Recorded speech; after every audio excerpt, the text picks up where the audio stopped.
Okay, welcome to this event by the Center for Philosophical Studies of History. My name is Georg Gangl, and I will be today's moderator. Today's speaker is João Ohara with the topic Historical Knowledge and Epistemic Dependence, Issues of Trust and Expertise. João is currently assistant professor in Theory and Philosophy of History at the Federal University of Rio de Janeiro in Brazil.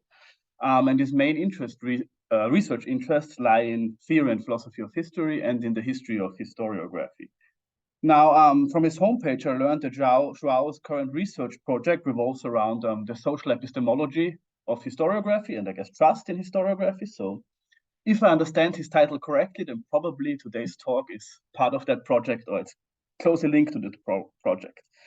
Now, most recently, only a few months ago, actually, João published the book, The Theory and Philosophy of History, Global Variations with Cambridge University Press, which I have read and I can wholeheartedly recommend it to you. It gives you an overview about current discussions in the theory and philosophy of history from a Latin American perspective and also with a special emphasis on Latin American contributions to that, to our discussions and our debates. And also for those particularly interested in it, I have written also a short review of the book on Twitter that you might want to look at if you're really interested. Now, João has also published a lot of articles in English, but also in Portuguese, of which I'm not going to mention any here, but I'm again only sort of recommending you to look at his very well-kept homepage. There you'll find links to all his publications beyond his book and all his articles in English and in Portuguese. Now, next to his distinctions and all the others I just mentioned, João is also our first ever speaker from Brazil and our second ever speaker from Latin America. So we are very happy for that. And one thing that I heard João saying on Twitter and that I find very interesting about this, or him from being Brazil, is that he said that theory and philosophy of history is sort of a compulsory subject in the university education of history and historiography. So for becoming a historian, which is very unlike Finland and most places. I think the Netherlands like that too. So they can be lucky there too. But of course, it would be nice to hear at one point from João, maybe in the discussion today or maybe later on, how this came about, why it is so, and on all likelihood, the positive effects that it has. Because one thing we struggle with, everybody in our field, is of course the lack of institutionalization and the lack of getting people interested because basically they don't know it. And then this is also the last session of our autumn seminar.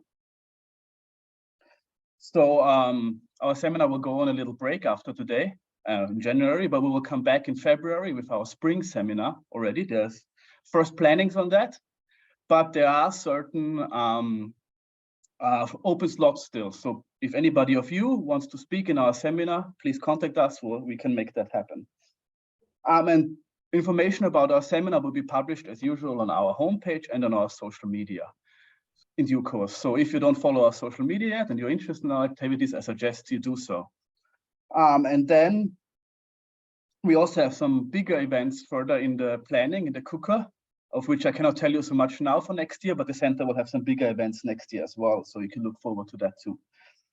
Then, okay, before I give the word to João, only a few technicalities.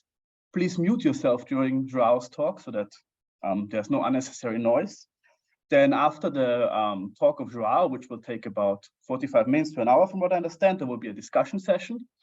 In the discussion session, if you have a question or comment, please indicate so first in the chat. I will make a speakers list. I will do the moderation of the discussion session as well.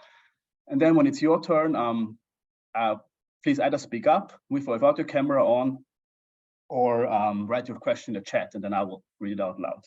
And we will prioritize people who have not spoken yet, so they will move up on the speakers list. And then the final point of order, if you like, in the end of this event, after the official event, João and us people of the center will stay on a bit longer to chat more informally. So if you'd like to chat with João or with us about the center, about our doings and about the philosophy of history, you're all more than welcome, and it would be great. Okay, then that was it for me. Thank you very much. João, the floor is yours. Thank you for accepting the invitation, please. Thank you, Georg. Well, first of all, thank you to Georg and Yoni Mati and all the people at the center for making all the arrangements for the talk to to take place. I had a scheduling problem with our last date due to some flight problems, but thankfully we were able to reschedule for this slot.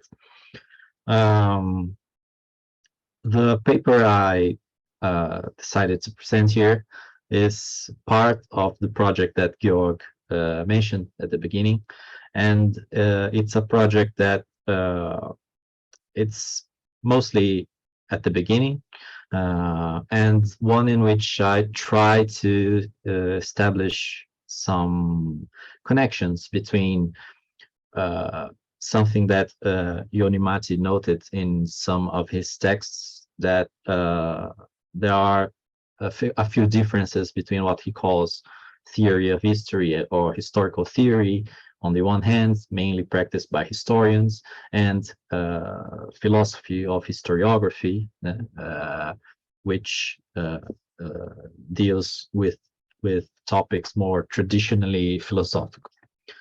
And this project started by after I read a paper by Paul Ricoeur, in which he started his paper. It was a Marc Bloch lecture on the year 2000, I think. And he started his text by stating that the historian promises their reader that they will deliver a true story. And the question that he would like to pursue in his talk was precisely whether and to what extent the historian could fulfill such promise. But by establishing this promise, Ricoeur said, he establishes a tacit pact, a tacit reading pact with their reader. And one thing that called my attention was precisely that this initial statement, this presupposition for Ricoeur, wasn't entirely intuitive for me. So I decided to take it as an object and see where we could land. I published the first paper in Portuguese about this topic, which was precisely taking Ricoeur as an object. The article is called, to translate the title, is Ethics, the Writing and the Reading of History, Problems of Expectation and Trust. And there I kind of sketched some general lines that I thought were interesting about the question. In this paper here, Historical Knowledge and Epistemic Dependence, I tried to get, let's just say, one horn of the problem, which is the problem that is established when the readers of the historical texts are the peers, the other historians, in relations of mutual epistemic dependence inside the production of historiography, so to speak. So, well, English, I'll read a few excerpts directly from my text and do a few more loose comments in between paragraphs. So please bear with me.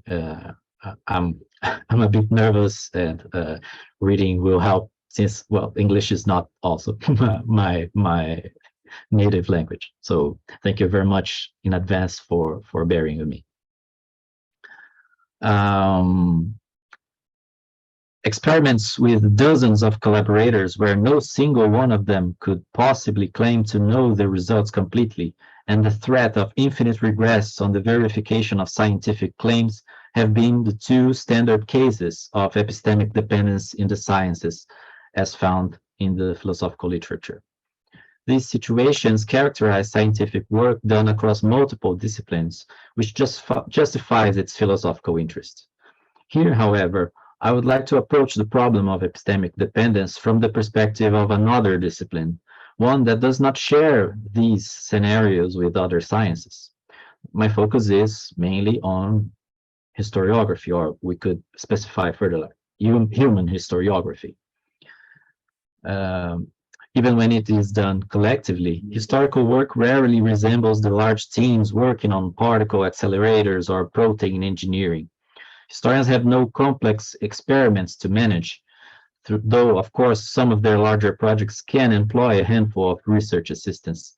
To be fair, I believe this scenario is becoming increasingly rare, uh, especially considering our funding situation internationally, not only Brazil, but also, I guess, in Europe.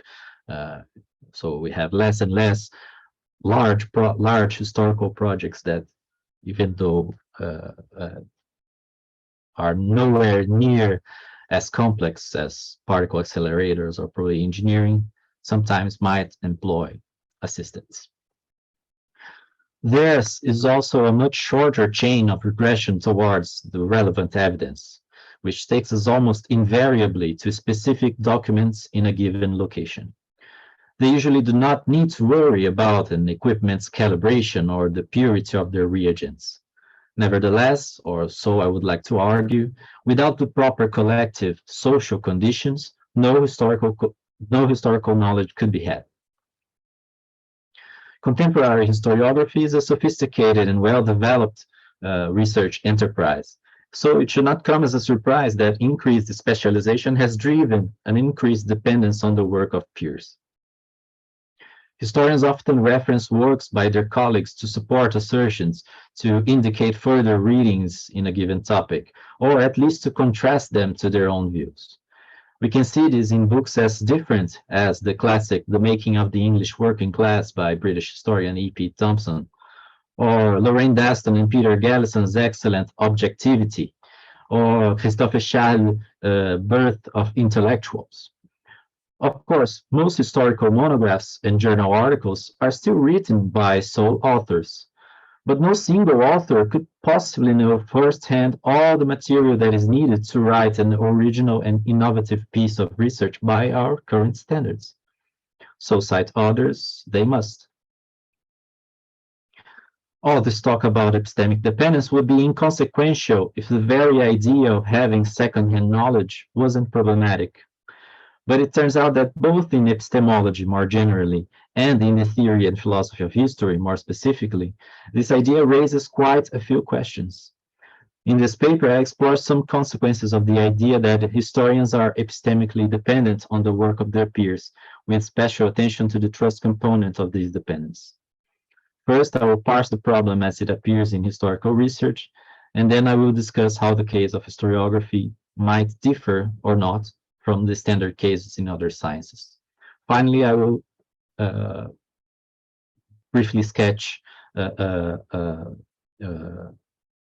something about the role of trust and how trust is a fundamental component in our acquisition of knowledge, of historical knowledge.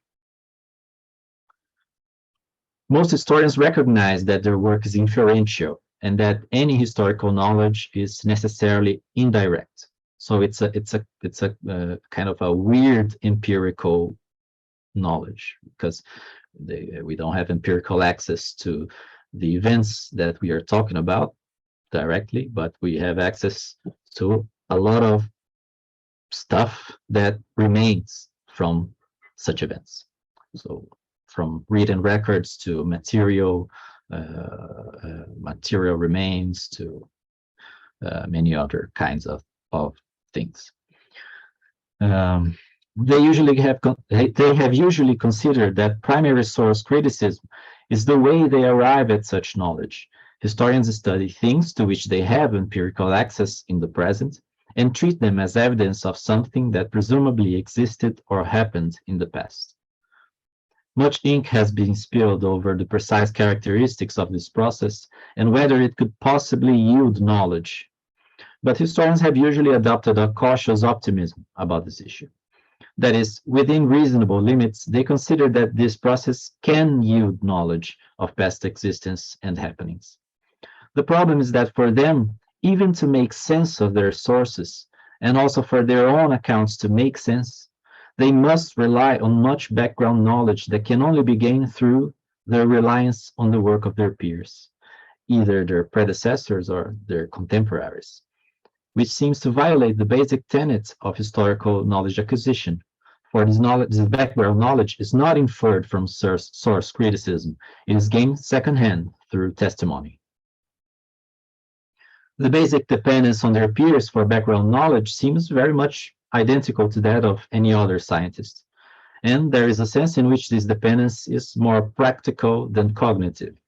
Given enough resources, including time and the proper motivation, any historian could, in principle, look for the exact same sources that their peers had access to.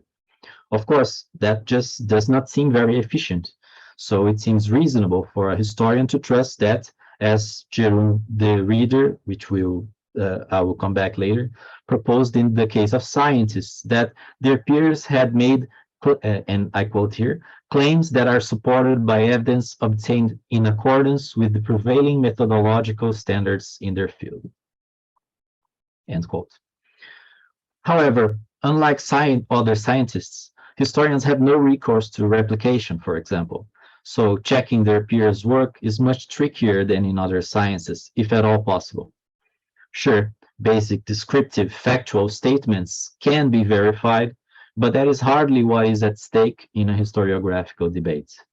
What historians do discuss and cannot possibly verify empirically is the set and subsets of complex relationships they postulate in their works, for example, colligations and emplotments. Even if a historian could get access to the exact same sources of a colleague, all they would be able to do is to assess how plausible they think the arrangement their colleague produced seem, given the input material. The problem then is that historiography does not seem to have, in practice, clear theoretical virtues according to which adjudicate between competing arrangements. We can see this in practice by the survival and reinvention of concepts such as the Renaissance or the Middle Ages, or even concepts that should be straightforwardly descriptive, like the 19th century. See, for example, the discussions over the long 19th century, which hypothetically extends far beyond the strictly descriptive 19th century itself.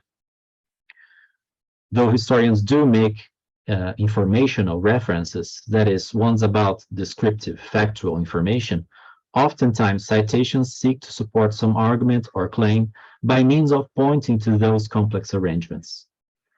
An example would be a note reading for an account of X, read Y, where X stands for such complex arrangements and Y stands for the cited work.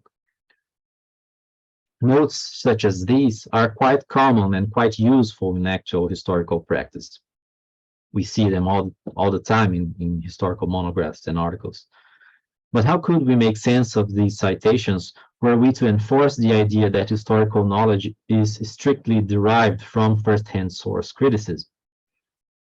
Well, back in the 1970s, French historian Michel de Certeau had already pointed to the idea that citations and references are tools of authority. He argued that by citing, historians both express their reliance on the words of others and claim some sort of epistemic authority derived from those words. This has different implications for the citation of sources, of course. In the case of sources, epistemic authority comes from the first-hand analysis of the material, the remains of past treated as evidence, which is fundamental to the historian's claim to knowledge. But in the case of their peers, citations confer epistemic authority only by embedding a work into a network of research already established as reliable and successful. It is sure a performance meant to signal that the historian belongs to the scholarly community, as de Certeau argued, but most importantly, it is also an expression of a fundamental dependence that exists between any historical account and the vast web of other historical accounts related to it. In this basic sense, then, historians are epistemically dependent on their peers because the web of previously established historical accounts provides the background knowledge that helps any new historical account to make sense. Without it, historians would not be able even to recognize the kinds of questions and the relevant pieces of evidence that make up contemporary historical accounts. As Sartor put it, and I quote, a particular study will be defined by the relation that it upholds with others that are contemporaneous with it. Every individual result is inserted into a network whose elements narrowly depend upon one another and whose dynamic combination forms history at a certain time, end quote.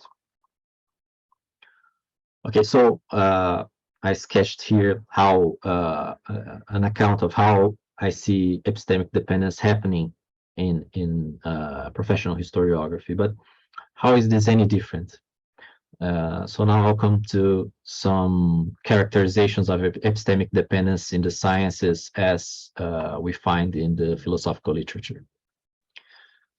In the standard cases of epistemic dependence in the sciences, at least part of what is at stake is that there is a final product, a statement, a paper, a report, for example, the claims of which none of its individual authors could possibly justify individually.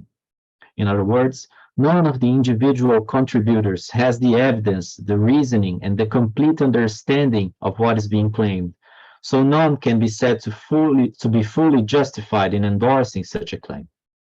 As I have said before, however, collective projects such as these are rare in historiography. Historians are usually the sole authors of their papers and books. They usually work alone in archives and in their studies. Of course, support networks may be involved, and researchers sometimes exchange materials with each other. But the main work of evidence analysis and reasoning is still an individual enterprise.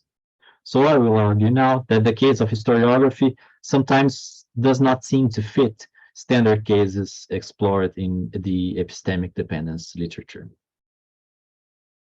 In an article published back in 1985, John Hardwick characterized the basic problem of epistemic dependence. He argued that, and I quote, much of what we want to count as knowledge rests on the epistemic structure expressed by the formula B knows that A knows that P, and pointed that, quote again, we can see how dependence on other experts pervades any complex field of research when we recognize that most footnotes that cite references are appeals to authority, end quote. His argument then was that, at least in some situations, it is rational to defer epistemic authority to another agent, one that is better positioned to assess the relevant evidence.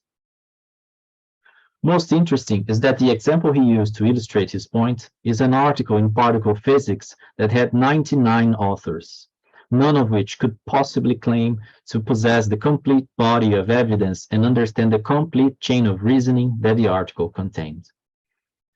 In the case of this physics paper, all 99 authors were involved in a single experiment, each within their own areas of expertise, the result of which was a result that required such a wide range of expert input. Hardwick suggested then that, and I quote, perhaps that P is known not by any one person, but by the community composed of A, B, C, and D. Perhaps D and E are not entitled to say, I know that P, but only we know that P, end quote.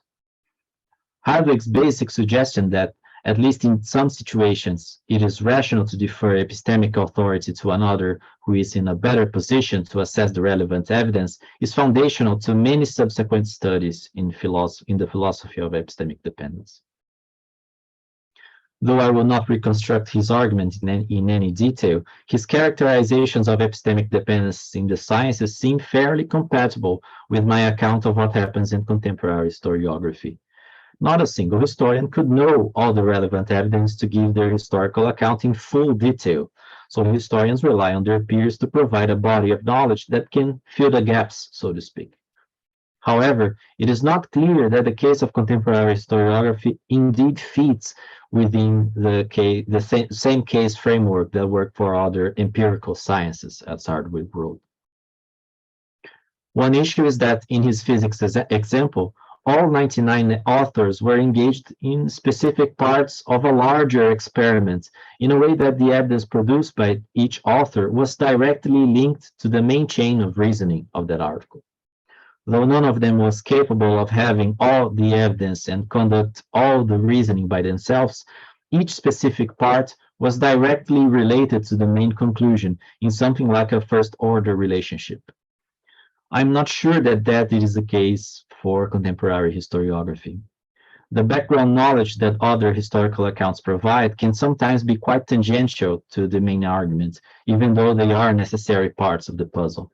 Moreover, even when they provide what I have called first-order evidence for the main argument, there remains the fact that the contribution of the other author is not a subpart of a larger whole, but another whole completely, just one which stands to perform the function of a part in the new argument. To put it more concretely, the historical account on which a given historian relies for a certain point wasn't produced as a constituent part of a larger whole, that of a newer account. It was a complete historical account on its own. On the other hand, Hardwick's suggestion that the components of a group that collectively knows something is only entitled to say that we know resonates with the point Michel de Certeau again made in the same text that I have mentioned before. Certeau noted that the use of we implicated a network of other agents into claims made by a particular historian. As he wrote, and I quote, "In the text, the we stages a social contract among ourselves in which a plural subject utters the discourse. This discourse and the group which produces it makes the historian, at the same time that the atomist ideology of a liberal profession maintains the fiction of the authorial subject and leads everyone to believe that individual research constructs history." End quote. Thus, the we points to a collective social aspect that is involved in each historical account. What in the analytic vocabulary of Hardwick we would call the collective possession of evidence that P. More recently, and citing Hardwick, Jérôme de Rieder treated epistemic dependence in the sciences as a mere factual statement. About it, he wrote that, and I quote, "This is not just more efficient, but simply inevitable, because it is impossible for a single individual to possess the relevant expertise, knowledge, and skills needed to understand and evaluate all epistemically relevant aspects of the entire inquiry." End quote. He then further distinguished between practically necessary and cognitively necessary epistemic dependence. The first one is, in his words, purely a matter of time. That is, this kind of dependence happens when, and I quote again, "the evidence needed to substantiate a conclusion is too much for any individual to collect and process. Not because of skills or expertise, but because doing so would simply take too long." The second, on the other hand, happens when individual scientists and assistants cannot check each other's contributions, because doing so requires expertise or cognitive skills that they neither possess nor can acquire easily. So this second is what he calls cognitively necessary dependence. The reader's examples are once again from those fields where multiple individuals contribute to some larger unified project. He mentions the CERN, the IPCC, and later mentions a case in mathematics. Put briefly, his own main argument is that scientific knowledge is collective knowledge not because of a collective shared belief, but rather because only collectively a group can scientifically justify a given conclusion. That is a development already of the earlier formulation by Hardwick about collectively attributing knowledge to a group that is not reducible to its parts. For the reader, rather than the beliefs being collective, an alternative he considers too problematic, it is the justification that is held by the group. Though his general account can be compatible with the case of historiography, I have a few questions stemming from the differences between the practices of historiography and those of other sciences.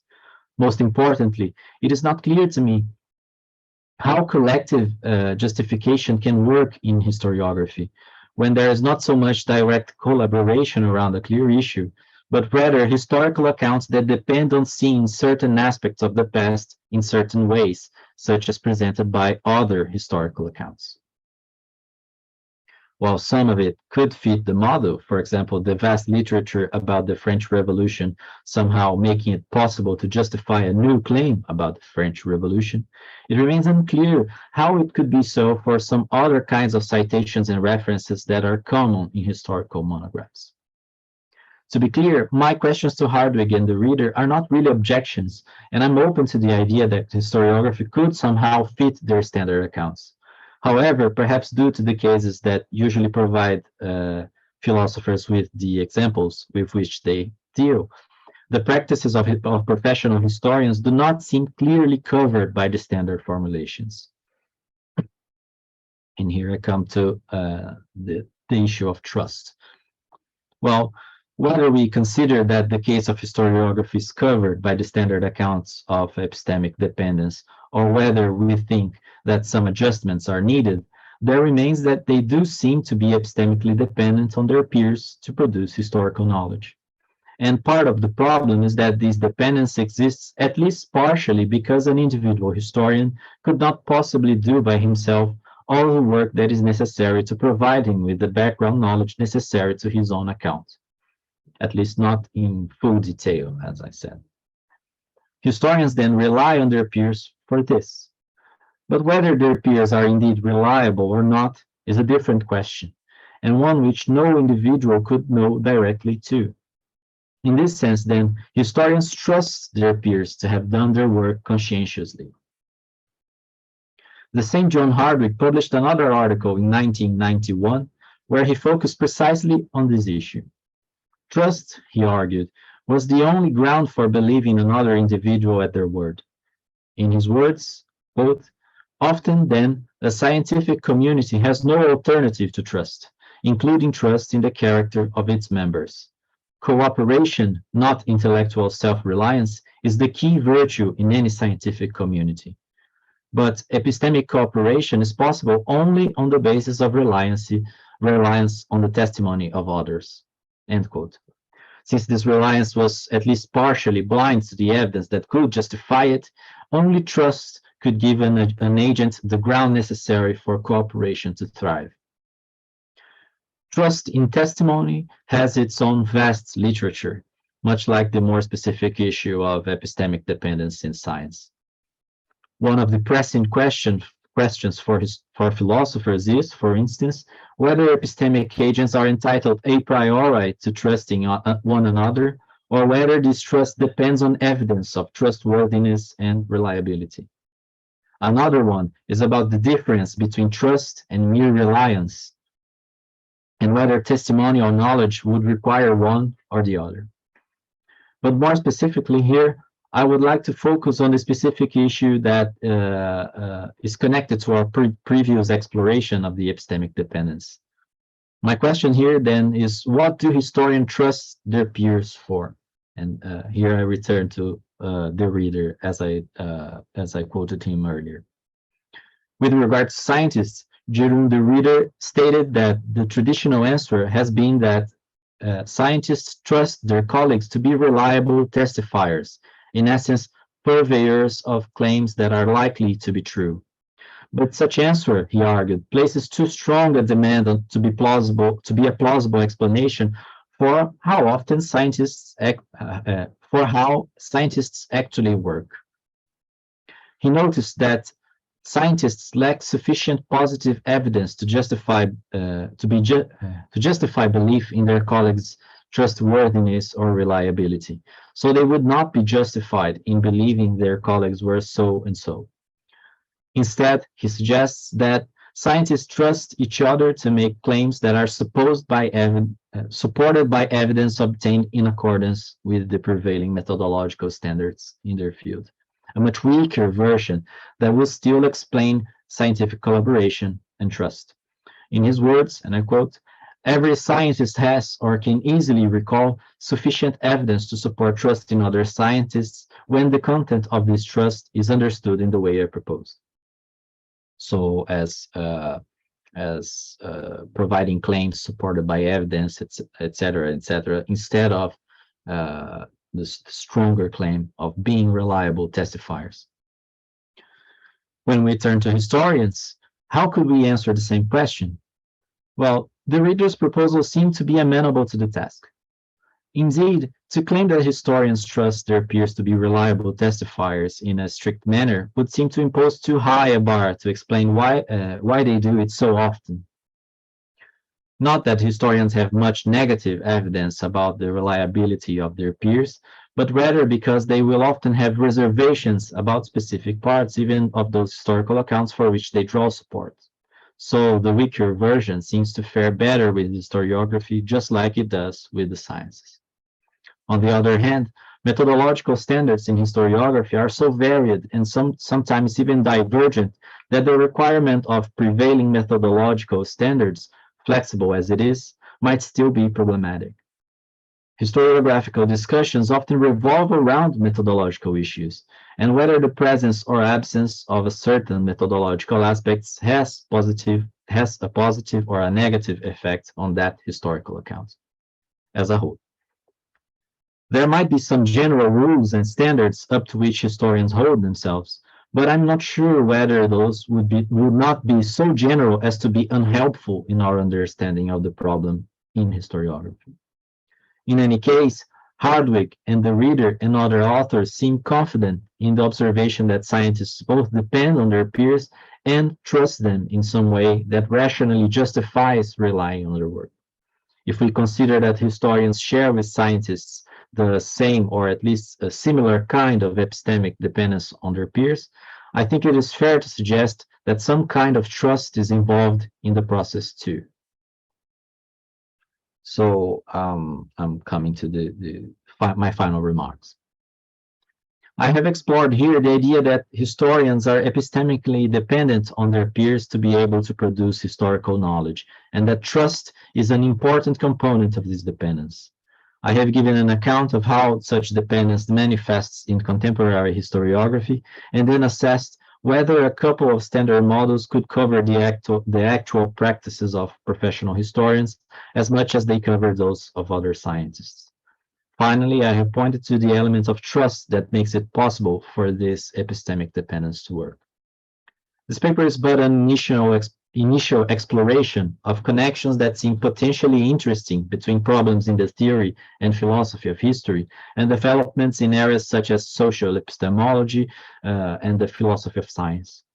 Because such connections are also not obvious, I believe it will take time for the respective vocabularies and terminologies to adjust to one another.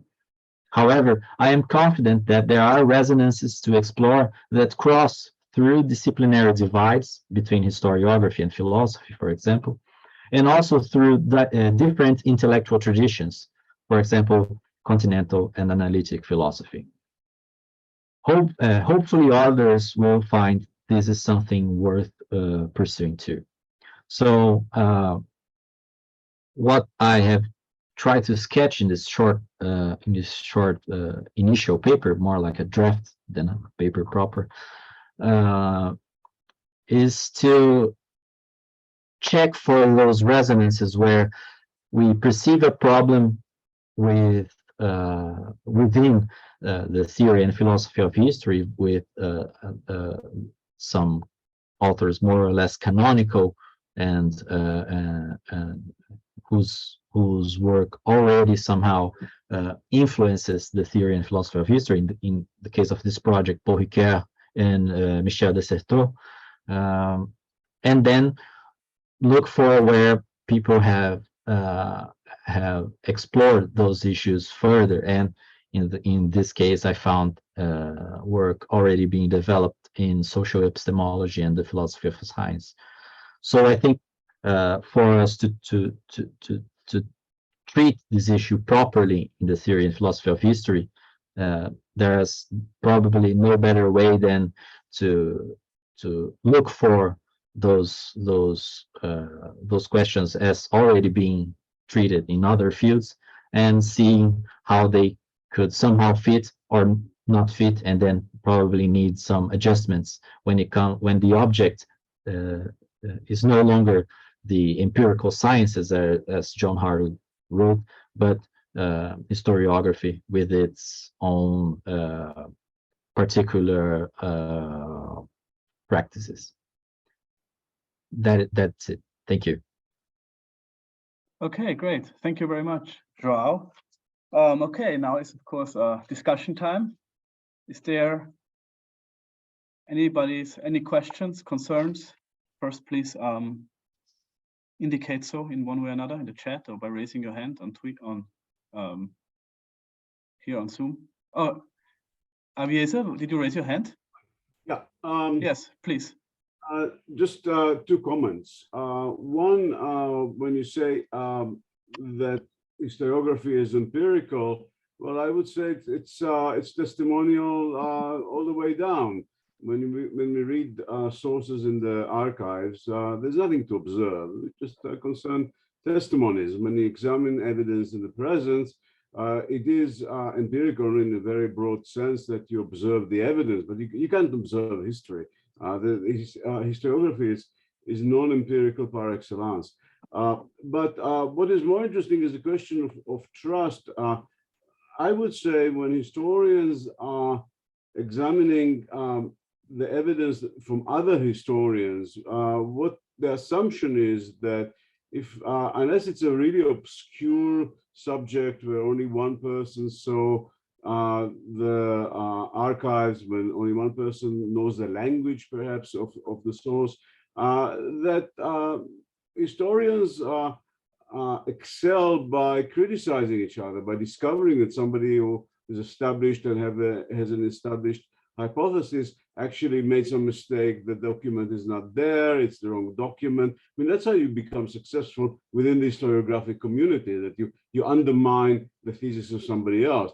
So when I read a book, I kind of assume that there was a horde of graduate students out there trying to find that the evidence is wrong, that the archive is not there, that the document is forged, that sort of thing. And so when I get the final product of the book, I assume there are already a couple of decades of people trying to undermine the thesis. And that's, I don't trust the historian, I trust the process. And in that respect, historiography, I would say, is more decentralized than the sciences, because when you have the project with the 99 authors, presumably the director of the project is doing that work for us. It's more centralized, it's more like a centralized economy. Whereas historiography works more like 18th century capitalism. We exchange and it's decentralized, but the system as a whole works without planning.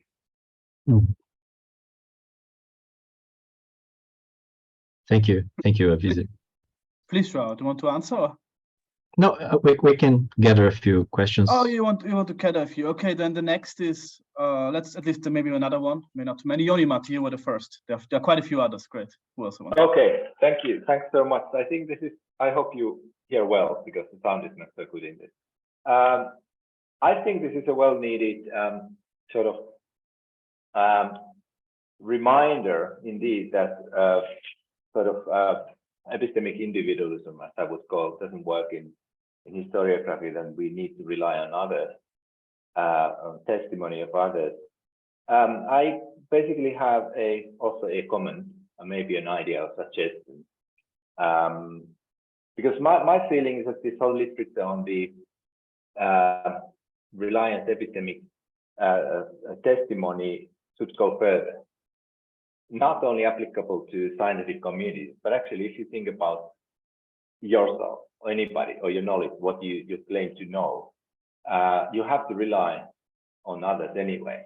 I mean, if you didn't, you rely on your own observations, you would be thinking that the sun is going around the earth, but you know, probably no one thinks that. So we rely on our teachers and the science behind it and so on. So it's really, really deeply this issue of trust. And then I came to this idea when I was listening to you.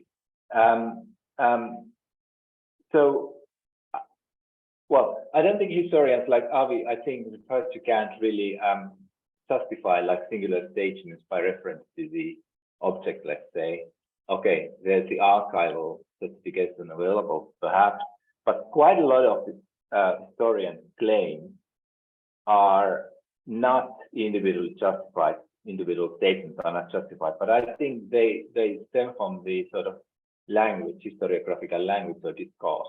Let's say discourse about the Soviet Bolshevik revolution. There's a lot of accepted knowledge, so rely on what has been written. So in a way, I agree that we rely on the other historians. But then, shouldn't we think about this language, discourses themselves, whether or was justified in a way? So Kuhn used to suggest that in sciences, we wouldn't focus on the justification of singular belief, but rather justification of a chain of belief. So this kind of thing, we presume that the profession is quite okay, the credit is quite sensible claim. When we need to change it, then we really get into the game of justification. This is just comment. Okay, João, another question or answers first? Or comments or whatever? We can get another, and then I answer. Okay, thank you. Great. Jörg, I think you muted yourself. Yes, I'm sorry. Next on the list is Arthur, and then Gil, but first Arthur, please. So thank you for the paper. I really enjoyed it, and many ideas were occurring to me as you were talking. So, for example, just to mention one, I think the notion of dependence is very fruitful and exciting and interesting in the way that was just being said. And it reminded me of books like Raphael Samuel's Theatre of Memory, where he talks about how the work of historians depends upon all sorts of other aspects of social representation, of the past, from theme parks through to institutions like archives. So it's interesting actually when you think about dependence, just how many dimensions of it there are.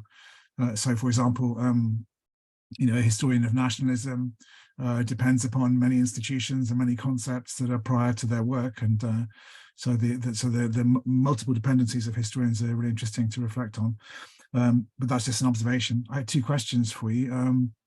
One of them is I was just wondering about testimony in a slightly different way. I mean, I think when I read a history book, testimony to me connotes a witness, somebody witnessing. So if you like, the direct observation paradigm, I've seen this thing, believe me when I tell you.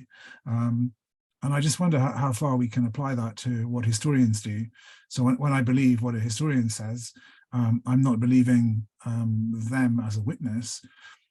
Surely perhaps what I'm doing is deciding the extent to which I accept the argumentative structure they've presented me with, rather than so believing an argument is not the same as believing a witness, perhaps.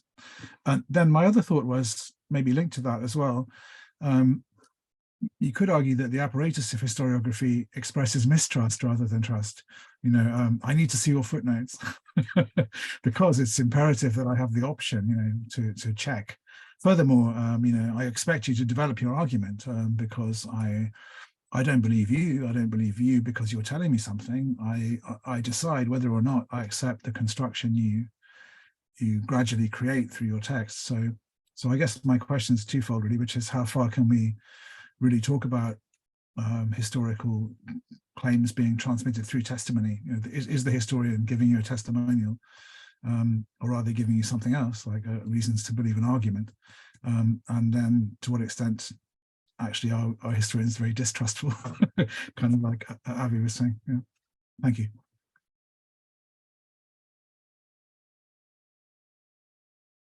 Okay, João, do you want to answer now? Or? Maybe here was the last one that raised his hand. I would also have a question eventually, but if you want to take the... So I'll answer now, then we go back to Hugh and then best, Hugh. Otherwise we might forget something. Not forget something, or we might not. Thank you. Yes, thank you. Okay, great, please. Well, thank you all for the comments and questions. As I told you at the beginning, this is something that's still in process. So all comments are very much welcome. So first to Aviezer, well, I wouldn't fully disagree with the idea that historiography is testimonial all the way down, but there are things that historians use as evidence that are not necessarily testimonial in the philosophical sense. So there is much work done integrating, for example, findings from archaeology and material culture within some historical narrative, and these material is not necessarily testimonial. Of course, how this material is integrated into the historical account depends on then connecting this this material, this concrete material, so to speak, or like heritage and art and architecture, to other testimonial sources like documents and letters and all things that we already know. So I think there's a lot of testimony in historiographies. I'm very much sympathetic to the idea that the empirical quality of historiography has to be very much qualified. Like it's not empirical in any laboratorial sense, and I use the word empirical mostly because historians use the word to describe their work. So it's empirical in this very general sense, and of course it's not like the sciences. So that's about the first one. And the second one, that I don't trust the historian, I trust the process. I think there's some truth to that, of course, but the process is instantiated by particular historians. Not all historians are equally as proficient in their methods, as careful in their readings, as conscientious in their analysis. All the works, for example, of Hermann Pohl about epistemic virtues in historiography seems to give some body to this perception. So in a sense, I can trust I can trust the process, but I trust the process as instantiated by particular historians. So let's say I've read Hill's article on the modern concept of history, and I saw that his footnotes are very much detailed. The references are pointing to what the sources that, as someone that knows something about the subject, expects to see, etc., etc. So I think there is this aspect of trusting the process, but I still think that I wouldn't trust any such historian, because oftentimes historians are less than ideal executors of the process, so to speak. I'm not sure if I'm making myself clear. Sorry. To Yonimati, are we justified in believing in those languages? Well, as you said, the individual statements are actually quite rare among historians, and it's not very often that we can have some kind of perfect correspondence between such a claim, a footnote on line 3 of document X on box Y in archive Z, and that we could possibly go there and check if that claim is supported by what we find on that place. As well, whether we should trust this more broad linguistic organization of discourse. That's a good question, and I'm not sure I have a proper answer for that. But suffice to say, I think that in the end, we kind of do trust. Whether we are justified or not is another discussion. But we all talk about the Renaissance. We all talk about the example you give in your book, like the thaw. We use these constructs all the time, and we somehow understand each other, even if not perfectly. For example, I may speak of Renaissance, but focusing on a given aspect of the Renaissance. Some other person might talk about Renaissance and be talking, I don't know, more specifically about the Italian Renaissance and not the context in other places at the same time, and so on and so on. But somehow when an author like Georges Lefebvre writes about the French Revolution and proposes to understand the causes of the French Revolution, he doesn't need to express a strict definition of what he means by French Revolution. We somehow grasp what he's talking about when he says, I'm going to write here about the causes of the French Revolution, and so and so. So it might be very well that we are not justified in believing in those constructs, especially considering, for example, that they are colligations and plotments are not really, at least not always or not easily, subject to the same kind of verification of simple descriptive statements. So what could we do to maybe enable this kind of verification? Is it possible even in principle? I don't know. And Arthur, thank you. The question about testimony is one that appeared to me in a previous talk about some kind of another paper, and is that here I borrowed the terminology from philosophers, and philosophers use testimony to mean something very, very broad, like knowing on the hearsay, for example. Like Geo tells me that it's raining outside, and if I believe him on hearsay, on his testimony. So in this very broad sense that philosophers use, I'd say that what historians offers is testimony. And well, of course, then there are rules that we socially learn about how to deal with testimony. I mean, I don't necessarily believe everyone on hearsay just because such as a person said so and so.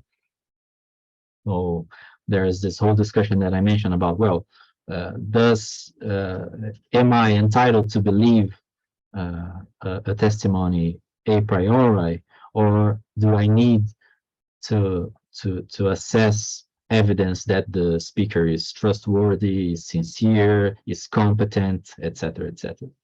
So, but of course, in historians work with a very specific kind of testimony, which is, well, the witness kind of testimony. And to be frank, with a very specific kind of witness, like it's usually witness of the horror, it's usually witness of suffering, or we are usually working with testimony in contexts of histories of the contemporary horror, right? So I see how it might be strange to say that what historians offer is a kind of testimony, but it's, like I said at the end, I think it will take time for terminology and vocabulary to adjust to these kinds of connections where a group uses a word in a certain sense and another uses in another. So I guess it's up to me as the speaker to make it clear in what sense am I talking about testimony. Then your second question, well, yes, the whole modern apparatus of the historical texts is based on an idea of mistrust. Like you have to show me, you have to make it available for me the reference of where did you get the data to support a given information. And here the Anthony Grafton's book on the footnote is quite informative about it. However, even Grafton recognizes that the whole apparatus that exists in a historical monograph, in a history text, even though it is premised on a kind of transparency or openness about the process of producing a given work, even so, this apparatus presumes some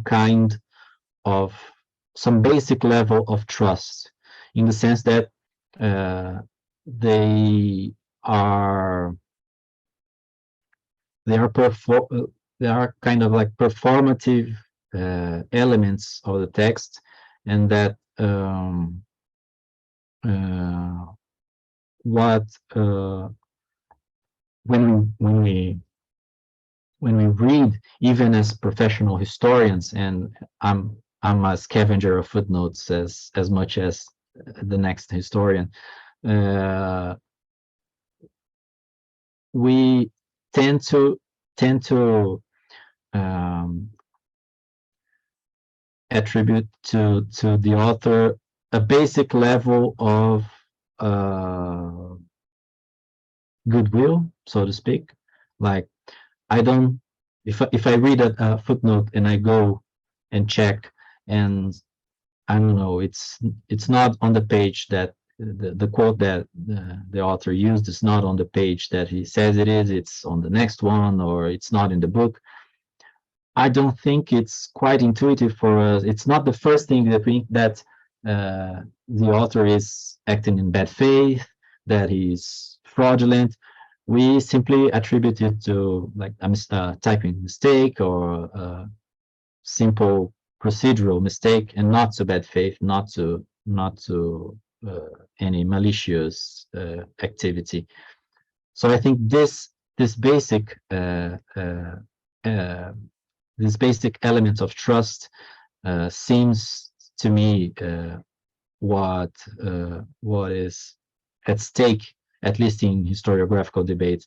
It is quite rare to accuse a colleague of fraud or misconduct, right? We usually attribute our differences to hermeneutical differences. Like I read the material in a different way, I interpret it in a different way than the colleague. So it's okay. We have our he says so and so. I don't agree because of this and that, and that's it. Even if we somehow find these problems with footnotes and all the apparatus that we created, of course, this is subject to somehow an economy of reputation too, and so we might treat a student that delivers a final paper differently than we treat, for example, an article that is published in the American Historical Review, for example, even if, let's say, the mistakes the author makes in footnotes are the same. So a mistake in the American Historical Review, we treat it in a way. A mistake our student makes in his final paper, we treat it another way. and then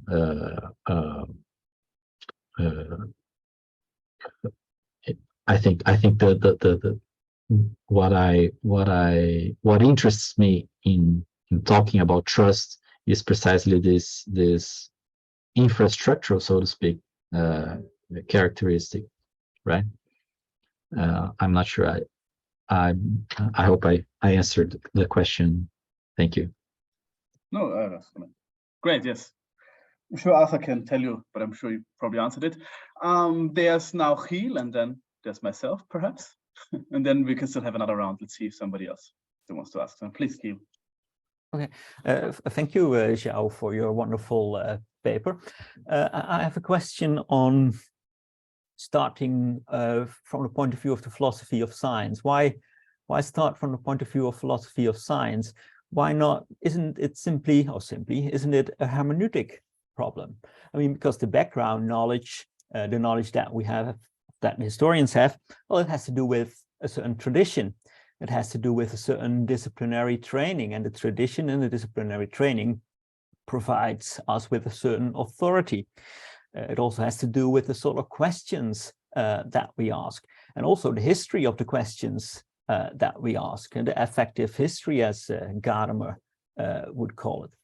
And also specifically because you can argue that his history is specifically concerned with practical knowledge about what agents do, the reasons, motives, feelings, etc. they have with it. And practical knowledge is, of course, not the sort of knowledge that's typical of the sciences. So why approach a problem from perhaps an angle which is possibly not very suited for the problem at hand, whereas we have a very perfect tradition for the sort of problems that you're dealing with? Okay.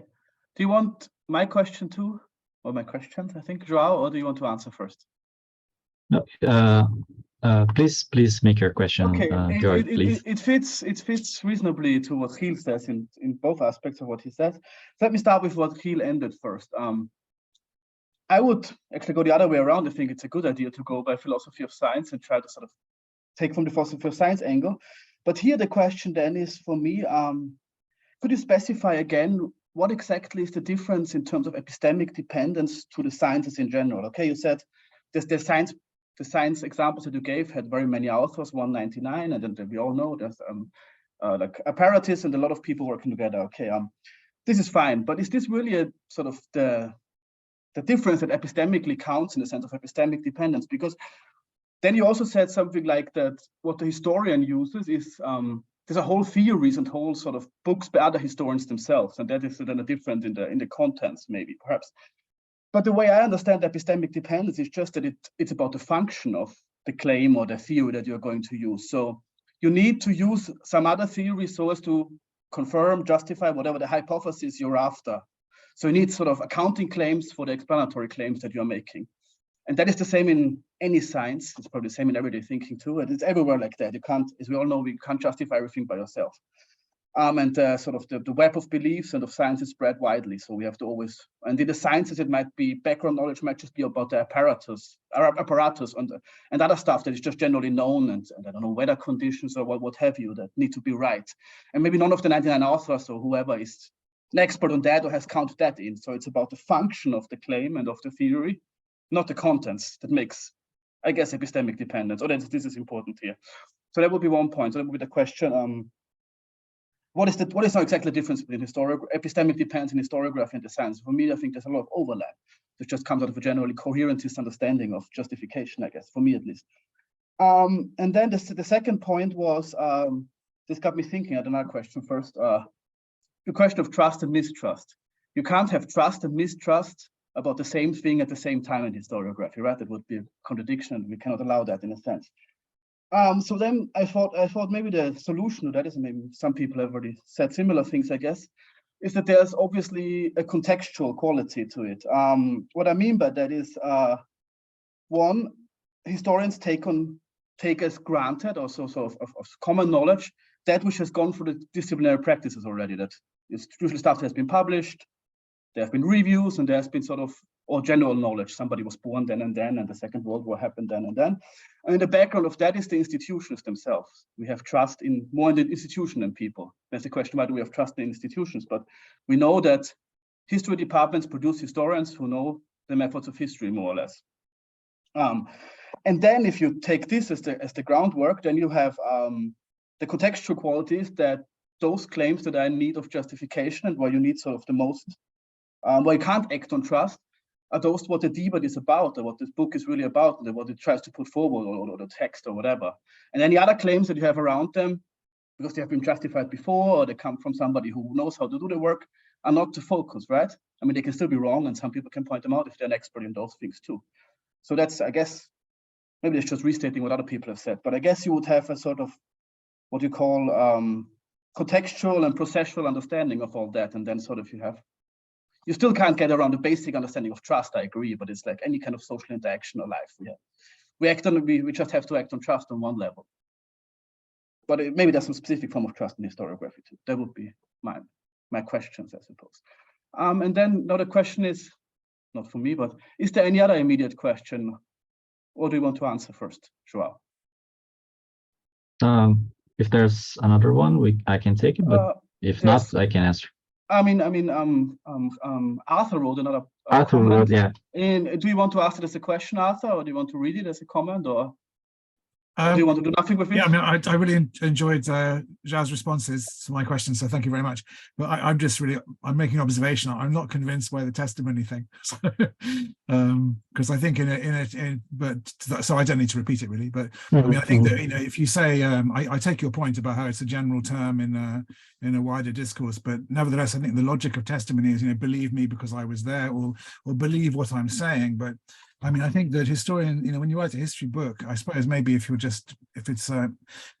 if it's just narrative popular history, there's still a kind of argumentation there. You could argue, I think, going back to the book, the history of the footnote, I think that Grafton distinguishes between narrative infrastructure and superstructure, I think, in that book, and even a popular narrative history will have some sort of infrastructure. So all I was saying really is I think that the logic of what a historian writes is believe me because of what I've said and how I have structured it, rather than believe me because I was there or something. But it's a quibble. I apologize. I'm quibbling. Thank you, Georg, here and Arthur. So here first. Well, why not hermeneutics and see, for example, how? Oh, sorry, I had to turn off here. Why not hermeneutics and use the concepts that we already have somehow in historical theory and theory of history, so to speak. I don't have a good answer for that. I have my training was in a history department, so I've got all the training with Gadamer and the whole idea of a specifically humanistic epistemology or something like that. And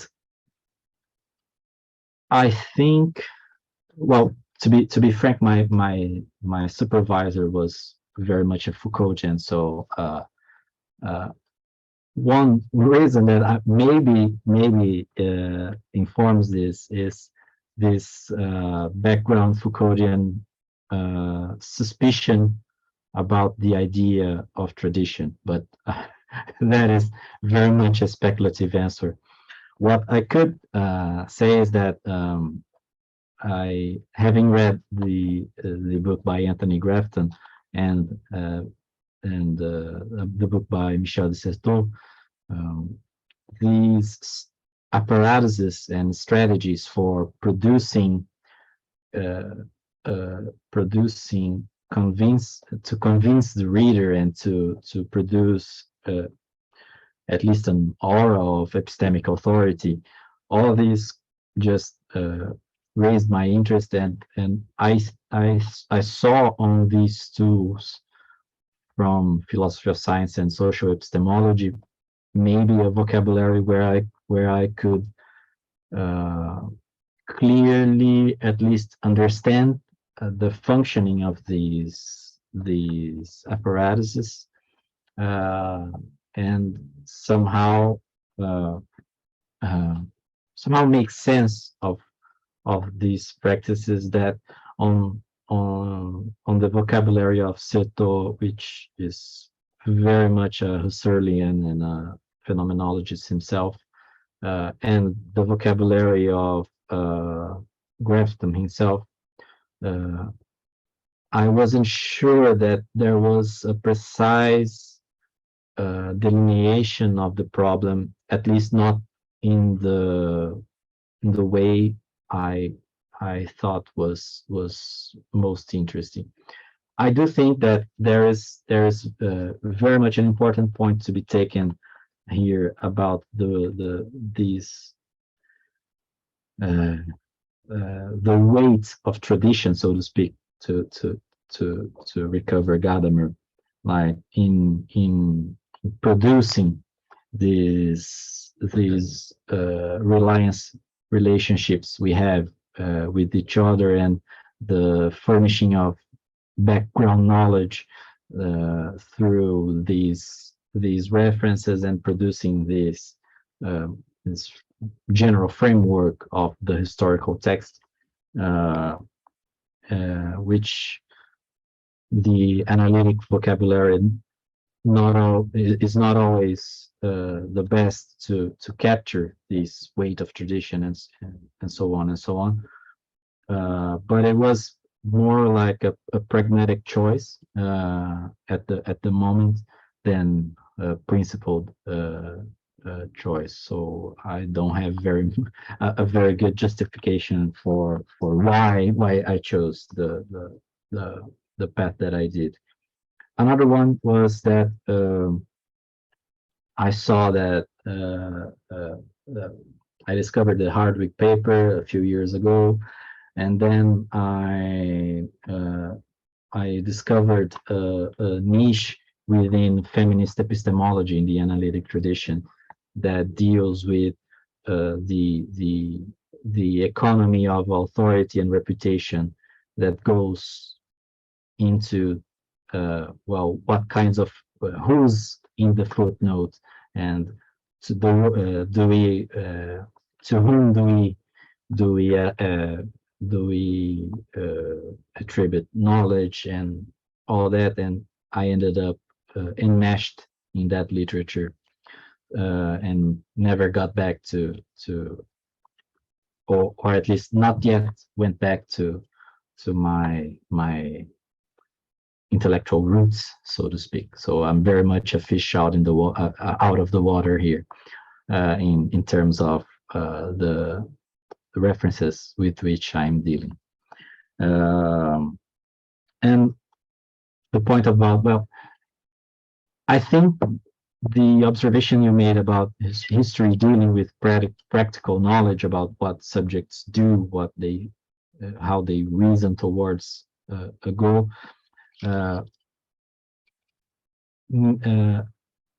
will help me think about how, and now I'm starting to connect with Georg's question, how I perceive the differences between the epistemic dependence in the sciences and in historiography, because on a very surface level, the descriptions that the accounts that they offer about, well, how does epistemic dependence works in the sciences is targets some kind of propositional knowledge, like how the particles behave under certain circumstances, or whether such and such protein will react such and such, which is very different than what we do, due to the difference you pointed to. And when I wasn't able to find yet a way to understand how to write in a somehow shared vocabulary between the hermeneutical one and the analytical one about these perceived difference. I wasn't able yet to put a finger here and detail. Well, sure, it is different because historians are interested in practical knowledge, but what does this mean in terms of the individual components of a theory of epistemic dependence, for example? So what are historians depend? What do historians depend on when they depend on their peers? They depend for factual statements. They depend on their peers'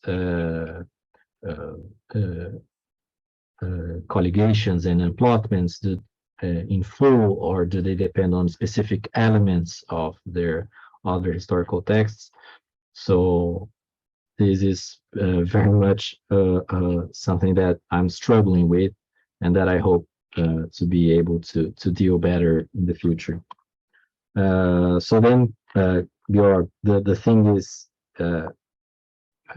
as you said, at least like from a starting point, I think there are very much important similarities that connect historiography and the sciences when it comes to epistemic dependence.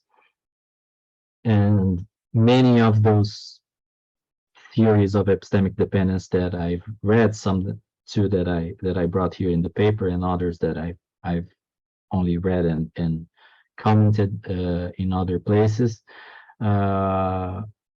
somehow seem to fit the case of historiography, but there remains this this suspicion that about what Gil said, that the kind of knowledge that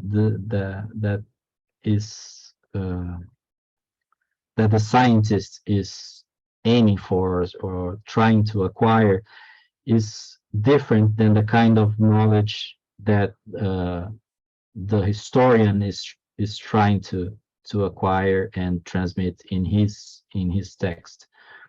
And I haven't been successful yet in putting the finger on where exactly is this difference, but it's a suspicion. It's in a sense that it still does not seem exactly the same, even though I can't put the finger on where is this difference. One thing that seemed to me to provide this was that, or at least as a start of an understanding of the problem, was that references in scientific papers, so not really articles written by 99 articles, but by 99 authors, but the references inside an article to other articles, even those seem to perform different functions in the scientific paper than they perform on the historical paper. Though, as I mentioned, I'm still trying to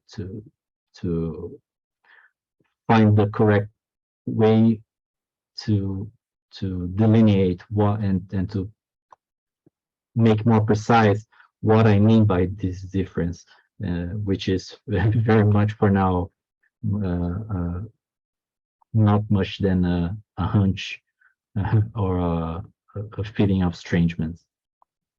And when you talk about the context of trust, I think you point to one of the more difficult issues that I've been putting off for a bit, but that my previous supervisor already had warned me about, that, well, when I sent him a paper, he said, well, very much you very much show how trust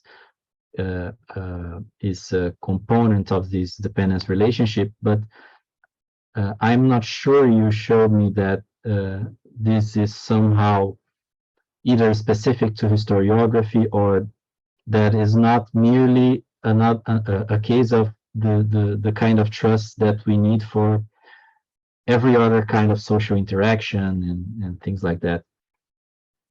And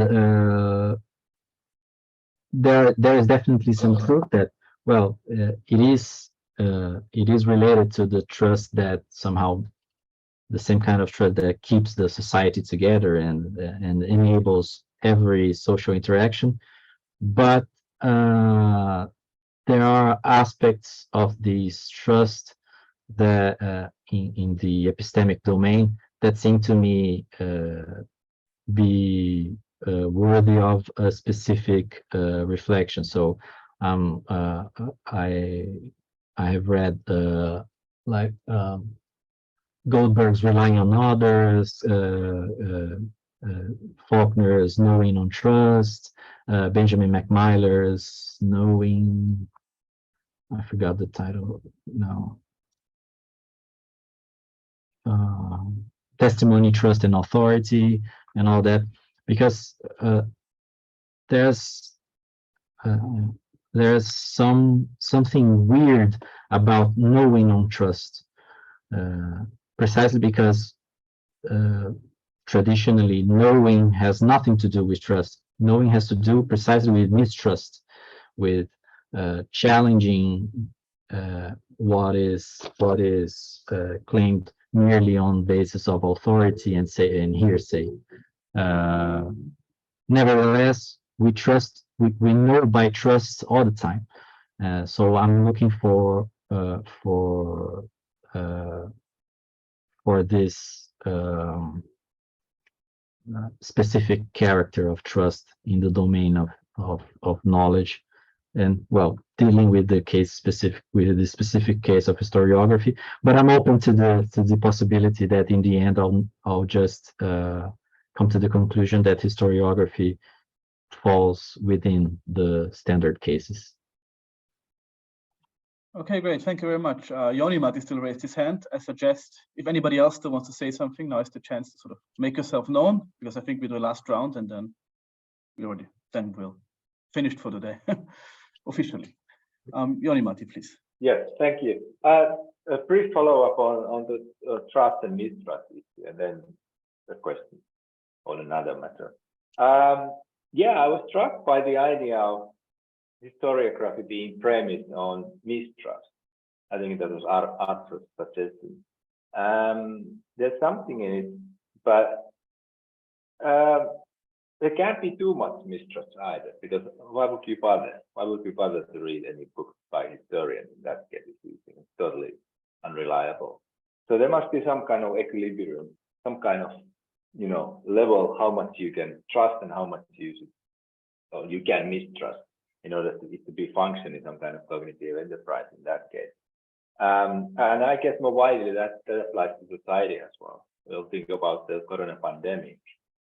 Like in Finland, generally you trust the health public office, and so therefore you listen to them, the vaccination advice, and so on.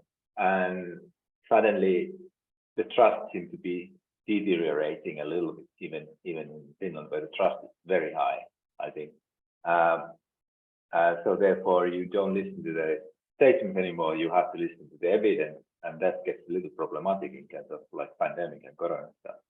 So going back to the historiography, so there's something, I think the idea is still interesting, but I'm not sure if it can be true quite in that sense. But in any case, would it be rather something like you trust somehow, but the modus operandi is to make it compelling, fully convince me by footnotes or something like that.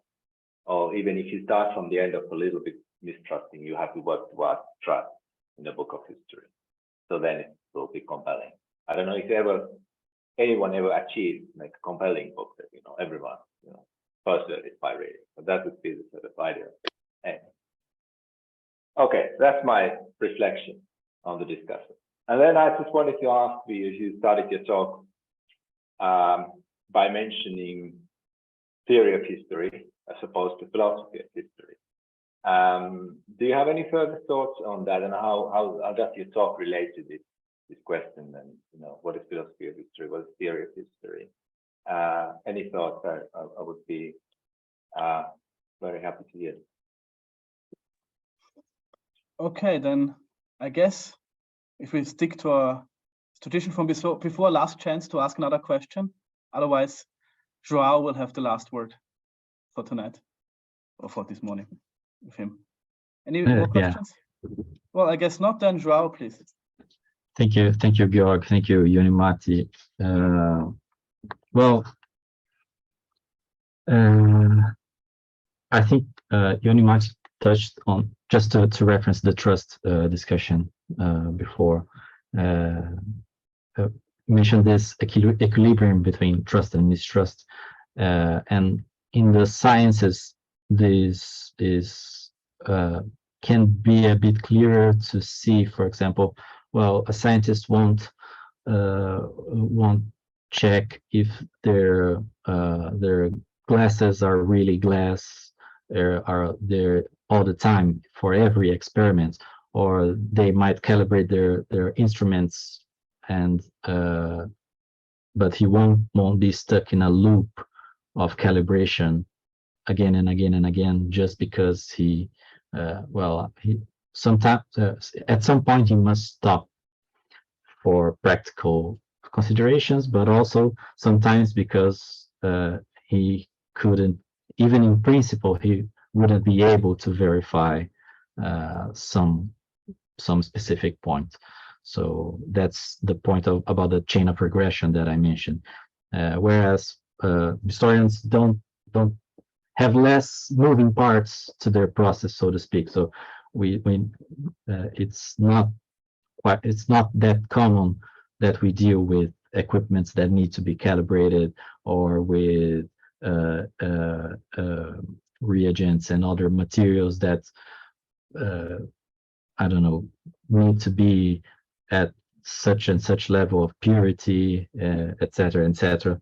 We mostly deal with books and old pieces of paper and pieces of rock, whatever.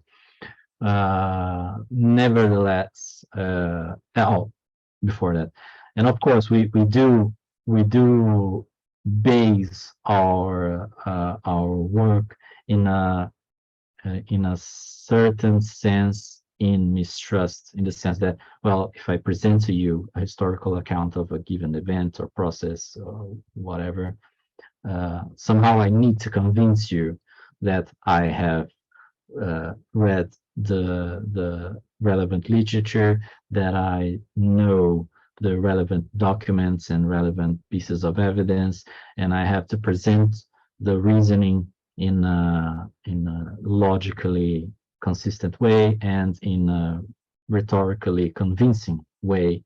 Otherwise, my text will fail, of course. But then, despite what Avizer said, that we always read trying to undermine some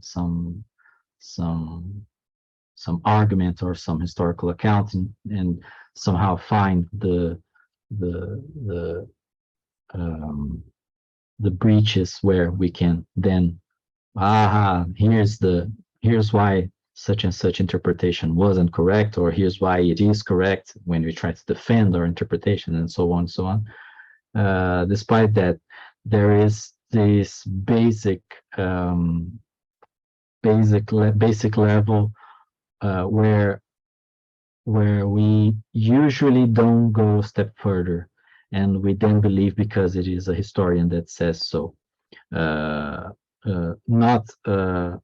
So it might be, for example, in a field that is not my specialization. So my PhD thesis was in Brazilian historiography, and I've read a bit about European historiography, a little bit about ancient Greek historiography, but I'm not competent in ancient Chinese historiography, for example, or like Sima Qiang, for example. I'm not competent in contemporary Australian historiography. So when I'm presented by a supposedly apt speaker about recent developments in Australian historiography, I'm not sure I'm even able to check his footnotes and to check what are the materials that he's dealing with. And of course, I might just opt then to suspend judgment and say nothing about Australian historiography, which would be the ideal position. But nevertheless, I still have his testimony on the recent developments of Australian historiography. And well, if I eventually want to check and do all the work that is necessary, it might be possible that I do the work, but I don't. By studying the history of recent historiography, I'm not inclined to see this as a very common movement to be taken with regards to our colleagues. Of course, there is professional, not rivalry, but professional standards of work that we hold ourselves to, but past that minimum bar in a workshop or academic conference, I don't know, we tend to, like what I told earlier about, we tend to assume that the colleague did his work conscientiously and more or less conscientiously, more or less according to the like the reader thought, like more or less according to the standards, the prevailing standards of the discipline. So I guess I'm at this point of the journey, so to speak. So maybe on the next steps, I will find out that maybe we shouldn't be this trustful of our own colleagues. Who knows? And then for Yonimati, as I wrote in the book, I do see the difference that you pointed between theory of history and philosophy of history, in that theory of history or historical theory seems more connected to other kinds of questions that are not the traditional philosophical ones, at least in the analytic tradition. But on the other hand, these questions do seem to appear, for example, in some niche of, for example, political philosophy or social philosophy, or when we go to sociology departments, is social theory. So if we think about, for example, Chakrabarty's recent work on Anthropocene and Zoltan's work, and I have some colleagues here in Brazil that are doing work with Anthropocene and how our relations from present to past and to the future are going through changes, and how this affects our relation to disciplinary history, etc., etc.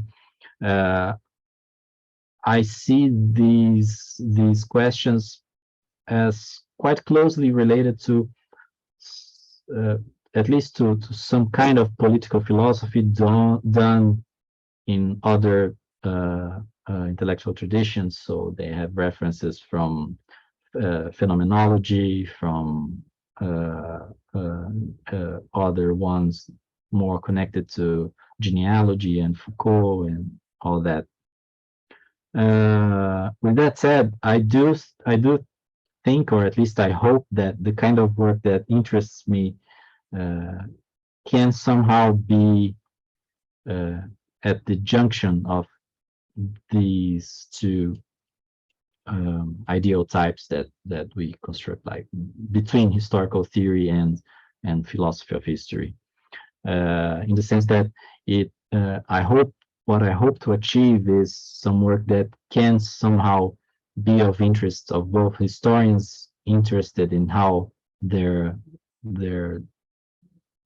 discipline works and how the historical text is functions as a vehicle or as an instrument of production and transmission of historical knowledge, and somehow that it connects with preoccupations of philosophers and so on, which is, as I wrote to you on Twitter, is actually quite difficult, and I'm not entirely sure if it is something that gives any kind of positive return, but it's a gamble I'm able to do right now. Thank you. Okay, great. Maybe this is a fitting ending word.